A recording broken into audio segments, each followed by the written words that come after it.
Before you quit on the business, the thesis, the dream, just give me 20 minutes. Today, I'll teach you a simple, evidence-based way to move through the urge to give up and take your next small but powerful step. Hey, SelfSeed family, welcome back to the channel. Welcome back to the podcast. My name is Emmanuel, and in this space, we try to craft small ideas, let them grow into a stronger you.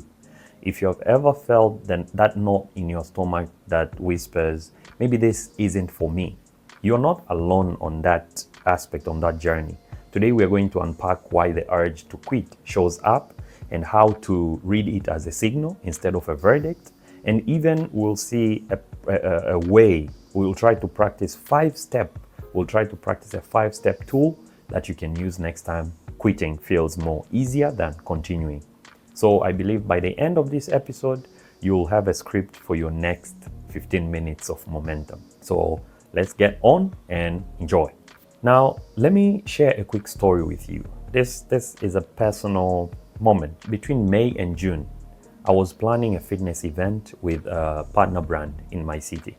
It was actually supposed to be one in a whole series, of outdoor fun fitness events that we have been trying to build here.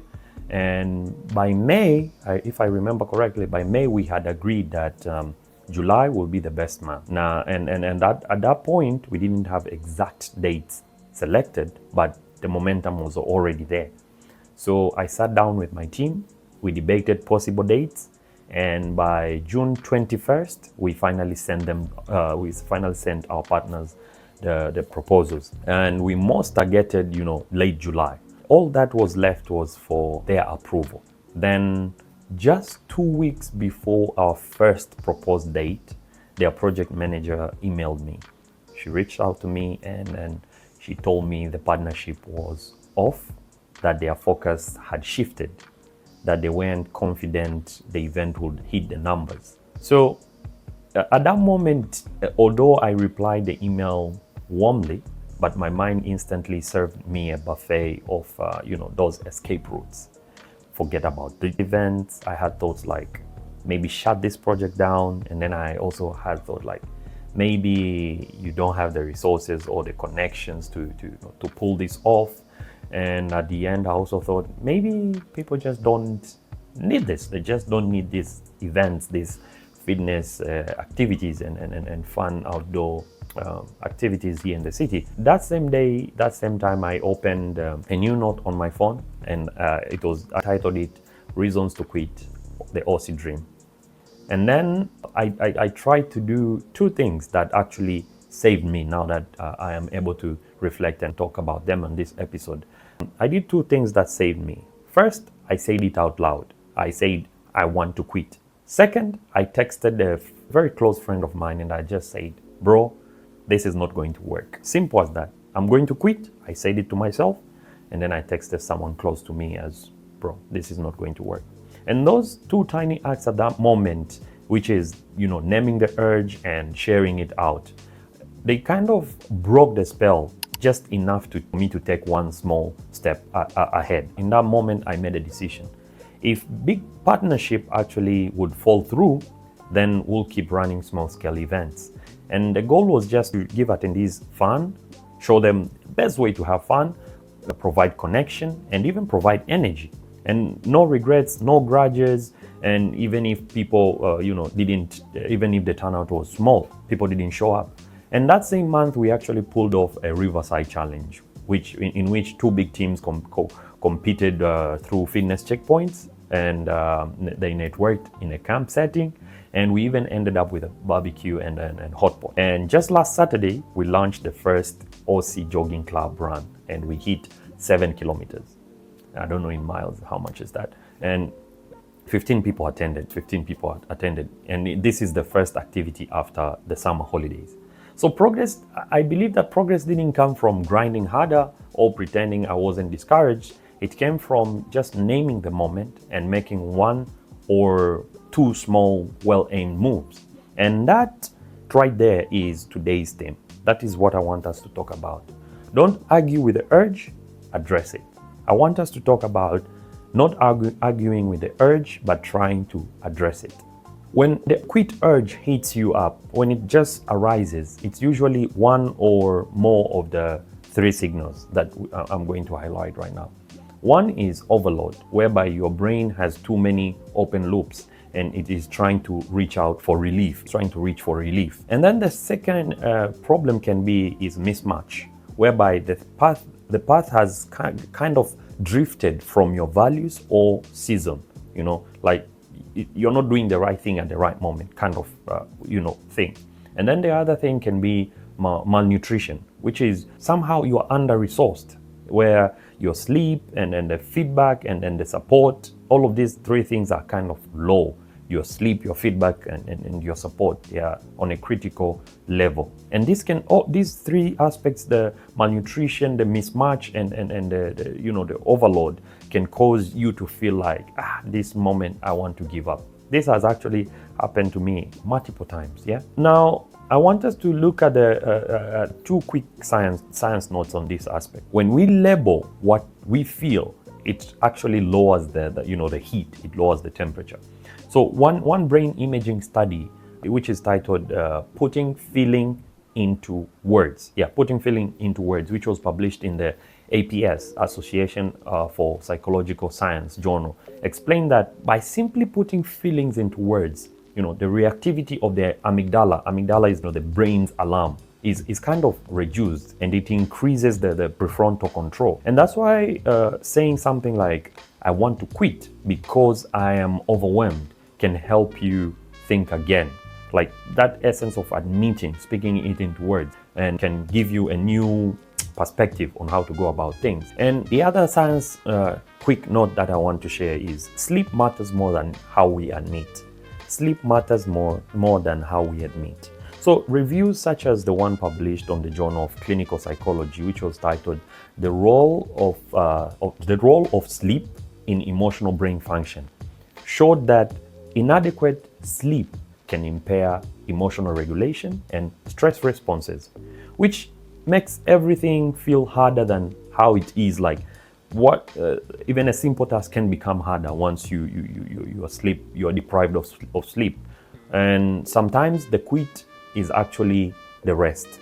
When you feel like quitting, probably you need to rest. So what we are going to do today is we are going to regulate first, and then choose the next step. What you need to do is just regulate and then choose the next important step. All right. If it's safe to do so, to do this activity with me, to do this live practice with me, then okay, let us do it together. But if you're driving or you're doing something else, then just listen and come back to it later. Now, this is a very practical thing that we can do. It is called the 5R framework. And the first R, the R1, is recognize. Say it out loud. I want to quit. Then you name the thing. I want to quit this thing. I want to quit this project. I want to quit my work. I want to quit whatever that you're doing. This gives the urge to quit a number from 1 to 10. Naming the state, because naming the state, it can reduces its grip. And thanks to that, affect labeling effect that we just heard from the brain imaging study. And then the second thing we can do is the R2 is recenter. Take 5 slow breaths. Take 5 slow breaths. In through your nose for 4, hold for 4, and then out for 6. That can be something as in for 4, hold it for 4, release it for 6. You repeat this 5 times. In for 4, hold it for 4, and then release it for 6. When you slow your breath down, this kind of, nudges your nervous system towards a balanced state, and it actually improves heart rate variability, which is a critical marker of resilience. And then the R3, the third framework, the third concept in the framework is reframe. Whisper just these 3 lines, just say them with me. What's hard? Speak it plainly, mention it plainly. What's hard? Answer this question. What's hard? And then the second thing you do, what's true? State one stabilizing fact. What's true? And then the third thing is answer this question. What's temporary? Name the end of this phase. Just try to identify what's temporary. State, when does this phase end? What's temporary? If you're under pressure, try a stress reappraisal. Try a stress reappraisal. And this is when you tell yourself something like, this arousal is fuel. Because research has shown that when you reframe stress, it can improve psychological responses and performance under pressure. So try to restate that this arousal, this feeling that I'm having right now is just a fuel for me to go where I want to go. And then the fourth thing in our framework, the fourth activity is R4. The R4 is reduce the scope. We have talked about this even in the episode before, I think, where you just need to pick a minimum viable action that you can do in 15 minutes. It shouldn't be a perfect plan, just an if-then plan. If it's 3 p.m., then I'll send 2 follow-up emails. If I open my document, then I'll outline 3 bullet points. Simple as that. These implementation intentions can reliably increase your follow-through across many behaviors, as shown in research. And also try to remember one thing. Habits become easier with repetition and consistent cues. In real world studies published in a real world study published by the European Journal of Social Psychology, which was titled "How Are Habits Formed? Modeling Habits Formation in the Real World." Researchers in this study discovered that automaticity, the aspect that you do everything in auto mode, typically builds just over weeks, not just days with a wide range. So you shouldn't expect that 21 days and done. No, it can be weeks that something becomes automatic. And then the fifth thing I want you to do is reach out. Text someone this phrase that I'm tempted to quit a thing. State the thing that you're tempted to quit. Can I borrow 5 minutes of your belief?